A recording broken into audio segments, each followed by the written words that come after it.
지난해에만 40% 넘게 올랐던 세종시 집값의 하락이 심상치 않습니다. 고점과 비교하면 2, 3억 원씩 떨어진 아파트가 적지 않은데 집값이 오른 이유도 하락하는 원인도 핵심은 공급이었습니다. 김우준 기자가 취재했습니다. 세종시 고운동의 한 아파트 단지입니다. 전용 면적 84제곱미터의 호가는 7억 원. 지난 6월에 거래된 8억 8천만 원에서 거의 2억 원이나 하락했습니다. 우리가 가장 많이 사용하는 34평형 84제곱미터 같은 경우는 기본적으로 한 1억에서 2억 정도 떨어졌다고 보시면 돼요. 입지가 좋은 곳의 사정도 비슷합니다.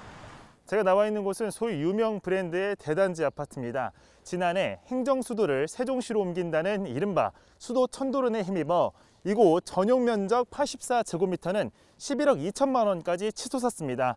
하지만 이후 본격적으로 집값이 하락하기 시작하더니 지난달에는 8억 4천만 원에 거래가 됐습니다. 신고가 대비 3억 원 가까이 빠진 겁니다. 세종시 집값은 21주 연속 하락하고 있고 12월 둘째 주 하락폭은 지난 2012년 한국부동산원이 관련 통계를 작성한 이래로 최대 낙폭을 기록했습니다. 상황이 이렇다 보니 5년 넘게 자취를 감췄던 미분양 물량까지 등장했습니다.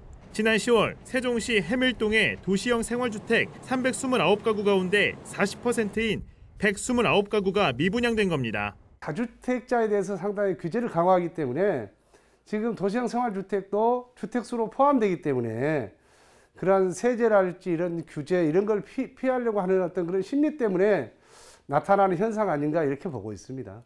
대구의 사정도 비슷합니다. 지난 10월 말 기준 대구의 미분양 주택은 1,933가구, 1년 만에 무려 7배나 늘었습니다. 집값 역시 4주째 하락하고 있습니다. 이들 지역의 공통점은 다름 아닌 공급입니다. 세종시 아파트의 올해 신규 입주 물량은 7,600가구로 지난해 4,200가구 대비 크게 늘었고 대구 역시 2년 연속 13,000세대가 넘는 대규모 물량 투하가 이뤄졌습니다. 공급량이 과거보다 늘어나는 지역들입니다. 따라서 가격과 공급에 대한 부담감이 큰 지역들 위주로 정부 대출 규제에 따른 영향력을 크게 받는다고 볼 수 있습니다. 다만 일부 지역만 보고 시장이 안정됐다고 보긴 어렵다는 지적도 많습니다. 수도권 공급은 여전히 부족하고 고가 아파트 수요가 여전하다는 점 등을 고려하면 과도한 오름폭에 대한 조정일 뿐 상승세가 꺾인 건 아니라는 겁니다. 대선을 앞둔 관망세가 심화되는 가운데 단기적으로 대출 규제나 금리 인상 등의 영향으로 잠시 거래를 미루는 소강 상태로 파악이 돼서 아직 변곡이라고 판단하기는 이른 것으로 파악이 됩니다. 주택산업연구원도 공급 부족이 누적된 상태라 오름폭이 축소되긴 하겠지만 전국 집값의 상승세는 내년에도 이어질 것으로 내다봤습니다. YTN 김우준입니다.